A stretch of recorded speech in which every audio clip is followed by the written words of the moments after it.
Hi everyone, it's Amy Hamm with the New Westminster Times. This week, I'm going to share some information about what's happening in BC schools. Last week, I attended a presentation hosted by the New Westminster School District titled Safer Schools Together e-Session, Social Media Awareness, Digital Citizenship, and Cyberbullying. This session was presented by Safer Schools Together, or SST. This is a company headquartered in Surrey, BC. They serve the US and Canada, and they also have an office in California. This is how the company describes themselves online. Safer Schools Together is committed to ending school violence by encouraging school districts to create positive, safe, and caring learning environments for every student, staff, and parent. Using best practices from the field of school safety and threat assessment, SST assists teams in the early identification and intervention of individuals on the pathway to violence. We offer professional training for law enforcement agencies, school districts, and community partners. With comprehensive prevention and intervention strategies, SST provides school safety and threat assessment teams with the tools needed to build capacity and sustainability. Our services are designed to ensure students, staff, schools, and communities have access to a safe, caring, and inclusive learning environment, both online and offline. SST receives grant funding from the BC government, and they said during their presentation last week that they have contracts with all of the school districts in BC. According to the Ministry of Finance public accounts for the fiscal year that ended on March 31st, 2025, SST was given two large payments. One you can see here was for more than $1.1 million, and a second one was for $61,000. The presentation that I attended was for adults only, as much of the content was not age appropriate for school-age children.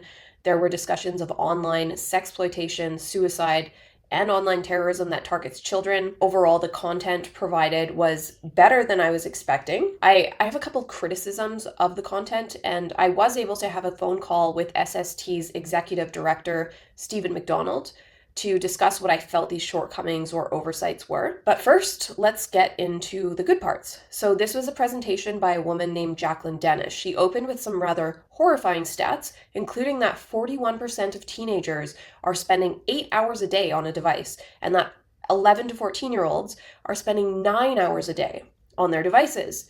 It's really difficult to fathom how that's even possible when devices are banned outside of our schools. It would really have to mean that kids and teens are either not sleeping much at all, or they're spending every waking moment outside of school on the internet, on their phones or their computers or gaming devices. How absolutely sad, honestly. And I say that as someone who is a quote-unquote elderly millennial and grew up roaming free in the outdoors, playing hockey, riding bikes, hunting for frogs, wandering the woods on the edge of the neighborhood, and just getting blisters on our hands from the monkey bars. Dennis, in her presentation, she also spoke to how all of our children are going to have what she called a digital resume, which is a nice way of warning that our online life can and will have long-term repercussions, including in future employment or for applications for university. No argument there. That seems pretty obvious. Everyone in my generation or previous generations that I've spoken to is definitely grateful that we don't have a record of our youth on the internet for posterity. Even more chilling than what I've mentioned so far, Dennis described the horrific issue of sextortion that is happening at an alarming rate with our youth. So this is often related to predators online managing to get young kids to share intimate images of themselves and then threatening to share those images with friends or family if the youth doesn't provide them the money that they are demanding. Dennis has seen this happen, including in British Columbia, with kids as young as grades 1 and 2. It sounds unbelievable, and frankly, I wish it weren't true. But these predators are very sophisticated. They talk to kids for months on end, and when they get to the point of extorting them, they have the kids terrified of seeking help from parents or other trusted adults. The kids feel isolated and alone. In other words, the predators know exactly what they're doing. I think that we traditionally would associate this type of crime with female victims, but SST actually shared that crime stats are showing that this is affecting males in huge numbers, including in BC. It still goes that, when females are extorted, it's typically for intimate images, and when males are extorted, it's typically for money, often via gift cards or cryptocurrency. This on the screen is a website called Take It Down. It's one of the resources that was shared during the presentation. It's a great site for all parents to share with their kids, and it essentially walks you through how to get help if somebody has shared your intimate images on the internet. There was also a BC government site called takebackyourimage.gov.bc.ca. Same thing, this is where people can go to get support if somebody has shared their intimate images on the internet. One more resource that was mentioned is this Erase for Students. It is an online reporting tool where kids can go and get help even anonymously if they're too afraid to speak to an adult. Dennis also got into this online terrorist group called the 764 group, which targets children via online gaming platforms. This includes Roblox. So this group has been responsible for the suicide death of kids, including in BC. Disturbingly, they encourage kids to self-harm and even harm family pets.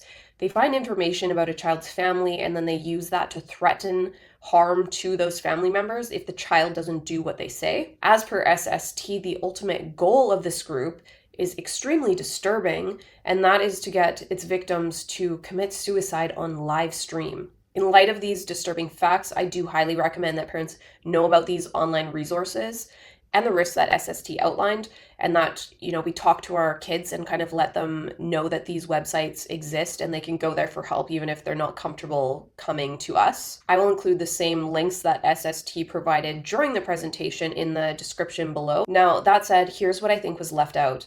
There were two glaring items missing from this discussion, and those are, number one, pornography and its effects on children, and number two, the online radicalization into left-wing communities that are pushing gender ideology, the pediatric gender-affirming care scandal, and more.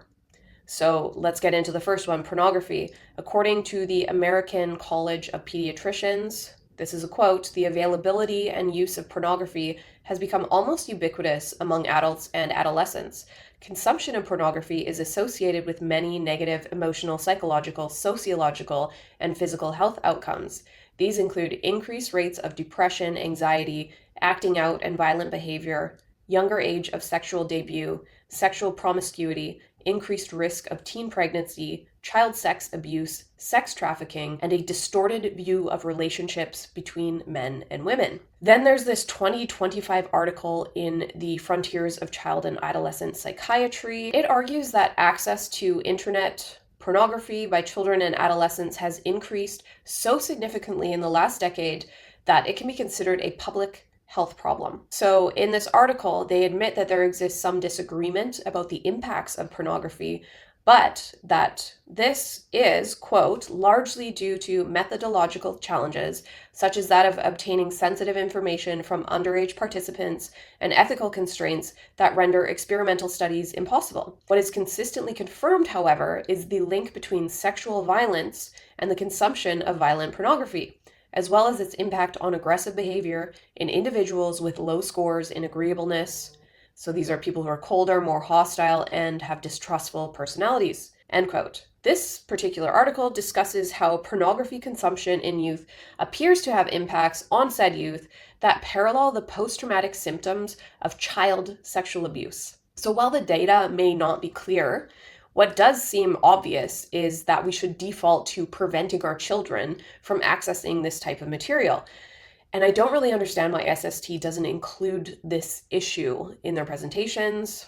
Now getting into the second issue on gender ideology, they didn't discuss far-left radicalism or gender ideology at all. I did note that their speaker used the terms youth who identify as male or identify as female, which is concerning to me as it's a subtle nod to their acceptance of gender ideology. If SST talks about online pro-ana, i.e. pro-anorexia communities, as they do and as they did in the presentation last week, one would think that they would also consider speaking to the online communities that make kids romanticize the idea of going on puberty blockers, cross-sex hormones, or having their bodies surgically altered to fit their fancy new genders. I'm going to read a list of names. Isa Eris Mercinley, Alec McKinney, Audrey Hale, Jesse Van Rootselaar, You might recognize their names. Those are all transgender identified school shooters from the past several years. There have been additional shootings committed by trans identified persons or persons associated with their movement, such as Charlie Kirk's alleged assassin, Tyler Robinson, but I'm only here referring to school shootings in particular. Had each of these shooters all played the same online game or all worn the same t-shirt with the same band, the whole world would surely be asking about a connection between that game or that band and the fact that all of these people committed school shootings. But the fact that they all belong to a tiny minority group known as transgender persons is not questioned. In fact, it is still pretty much verboten to ask questions about any connection between these two things. After the Tumbler Ridge tragedy in British Columbia, I argued in a National Post column this past March that public officials must be brave and honest in the forthcoming Tumbler Ridge public inquiry. The difficult questions we must ask include what role, if any, gender ideology played in one of Canada's worst mass school shootings. I believe that a group lauding itself as a subject matter expert on school safety should not have nothing at all to say about this issue. As I mentioned, I spoke to SST's Executive Director, Stephen McDonald, and he essentially said that the school districts are the ones deciding upon the content that they want presented in their own communities. McDonald also described SST as the subject matter experts when it comes to all of these topics, which makes me wonder why SST isn't telling the districts what they should be including rather than being told by the districts what they want. Perhaps they do in some regards have a back and forth exchange, but it was clear when I spoke to SST that I was asking about touchy subjects, and McDonald didn't seem to want to give a firm or clear answer in regards to either pornography or gender ideology. He did say that there had been discussions in the wake of BC's Tumbler Ridge tragedy, but that it was too soon to incorporate any learnings into their content that they're offering to the public. Fair point when the public inquiry hasn't finished, I suppose, but I think it's obvious to most of us that if a company like SST were attempting to engage in these sort of culture war topics, they would very likely be risking their funding from the NDP government of BC. And that's really unfortunate because that would also mean that their bottom line is not, in fact, about safer schools and safer kids, but about kowtowing to the government and the government's professed ideology. And ultimately, the information that they did provide was quite good, but it was missing what should clearly be in there. I get that SST is between a rock and a hard place.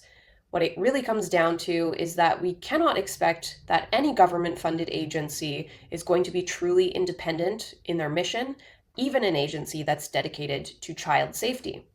Government grant money is on the line. As always, and this is really the brass tacks here, the responsibility to keep our children safe and to raise them right falls with parents, and parents alone. We are the ones who have to know what's going on with our kids, both in our physical communities and online, because at the end of the day, our kids can only count on us.